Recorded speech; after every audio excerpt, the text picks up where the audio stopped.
अस्सलाम वालेकुम जी। आज 9 मई का जो प्रोपेगेंडा था वो आज एक्सपोज हो गया है। जो फॉल्स फ्लैग ऑपरेशन किया गया था पाकिस्तान तहरीक इंसाफ के खिलाफ, अल्हम्दुलिल्लाह बुशरा बीबी साहिबा 12 मुकदमात में आज सुर्खरू हो गई हैं। आज 9 मई के जो मुकदमात थे उनमें आज उनको डिस्चार्ज कर दिया गया है।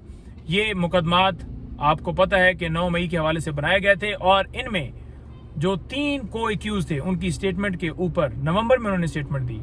बीबी साहिबा को इन मुकदमात में नामजद किया गया था और 1 साल और 3 महीने के बाद गिरफ्तारी डाली गई। अदालत के सामने ये भी सारी चीज आई और तमाम वो जो एविडेंस थी वो भी तो पेश करनी थी ना। वो नाकाबिल तरदीद शवाहिद मिल गए हैं जी, ये सारी एविडेंस आ गई है जी।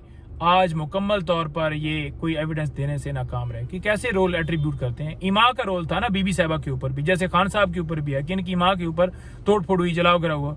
इधर भी ये कहा गया कि हमने बीबी साहिबा को खुश करने के लिए ये किया। तो खुश करने के लिए अगर रोल आप बना रहे हैं, पहले तो ये बताया ना कि उन लोगों को अगवा क्यों किया गया जिनकी स्टेटमेंट ली गई। उनको अगवा किया गया, अगवा करने के बाद स्टेटमेंट लेकर इनको नामजद किया गया।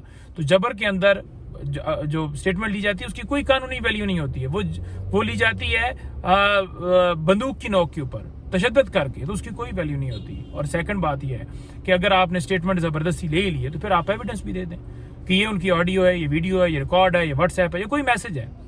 कोई एविडेंस पेश नहीं कर पाया अदालत में। आज मुकम्मल तौर पर नाकाम रहे, मुकम्मल तौर पर आज फेल हो गई ये प्रोसिक्यूशन और फॉर्म 47 वाले और इनके हैंडलर सारे आज फेल हो गए। आज अल्हम्दुलिल्लाह 12 मुकदमात में जैसे बीबी साहिबा सुरखरू हुई हैं और ये अगर कोई एक्यूज एक मुकदमे में बरी होता है, उसके ऊपर सेम एलिगेशन होता है, तो डेफिनेटली दूसरे के ऊपर भी जो दूसरा फर्द होता है उसके ऊपर भी फर्क पड़ता है। तो दीगर जो खान साहब और दीगर हमारे रहनुमा हैं या वर्कर्स हैं उनके ऊपर भी तो बिल्कुल असर पड़ा है ना कि ये रोल तो सेम एक बनाया गया था ना कि आपकी माँ के ऊपर। तो लिहाजा आज ये एक्सपोज हुए हैं। अल्हम्दुलिल्लाह हक जो है वो छुपता नहीं, हक की फतह हुई है, सच की फतह हुई है। कोई एविडेंस नहीं थी इनके पास, कोई शवाहिद नहीं थे इनके पास। हमेशा कहते थे कि शवाहिद हैं, ये है वो है, कोई चीज नहीं पेश कर पाए कि इनका ये रोल है।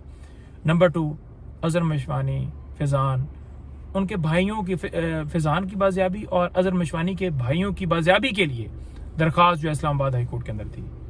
आज अटॉर्नी जनरल को यह हिदायत हुई कि वजीर आजम जो फॉर्म 47 वाला वजीर आजम है कि वजीर आजम से जाकर मिलो और इस मामले का हल निकालो। और अदालत ने यह भी कहा कि जब बंदा बाजियाब होता है तो हम इस वजह से कार्रवाई नहीं करते उसकी बाजियाबी के बाद कि फिर उसके लिए या उसके घर वालों की तकलीफ ना बने।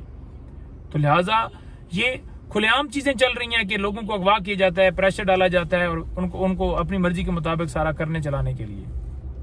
तो जुमरात का टाइम दिया गया है, लोगों को अगवा इसलिए किया जा रहा है कि वो बात ना करें। अब उनके भाइयों को क्या, वो तो पॉलिटिकल भी नहीं थे, सिर्फ कसूर ये कि वो मशवानी खान साहब के साथ खड़ा है। इसी तरह कोई सोशल मीडिया के ऊपर कोई पोस्ट लगाते हैं, मैं लगाता हूँ, ये कोई लगाता, उठाया जा रहा है। हमारे मुख्तलिफ लोग अभी भी अगवा किए गए, उनको किसी अदालत में प्रोड्यूस नहीं किया जाता। वो चाहते हैं कि आवाज बंद की जाए, वो चाहते हैं कि आज जो धांधली डाका है उसके ऊपर कोई बात, लाकानूनी के ऊपर बात ना करे, इसलिए आवाज बंद। कभी नेट पर पाबंदी, कभी फायर वॉल और कभी कुछ, मतलब मुख्तलिफ चीजें चला रहे हैं। तो लिहाजा देखते हैं अब उसके अंदर अदालत कैसे बाजियाब कराती है। और आखिर में मैं ये कहूंगा कि आज खान साहब से मुलाकात का दिन था, 6 लोगों ने मिलना था, 6 वकला को, लेकिन नहीं मिलने दिया गया।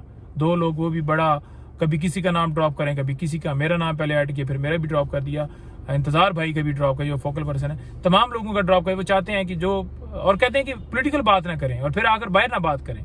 तो अगर इमरान खान से हम पॉलिटिकल बात ना करें तो क्यों ना करें भाई, क्योंकि सियासी देख रहे हैं ना, पाकिस्तान तहरीक इंसाफ सबसे बड़ी जमात है, उसके सरबराह हैं वो, तो वो पॉलिटिकल आदमी है। उन्होंने अगर हमसे बात करनी है, आप सियासी रहनुमाओं को मिलने नहीं दे रहे, आप उनके एक्सेस के ऊपर आपने पाबंदी लगा दी है, आप क्वांटिटी है जो तादाद है उसके ऊपर पाबंदी लगा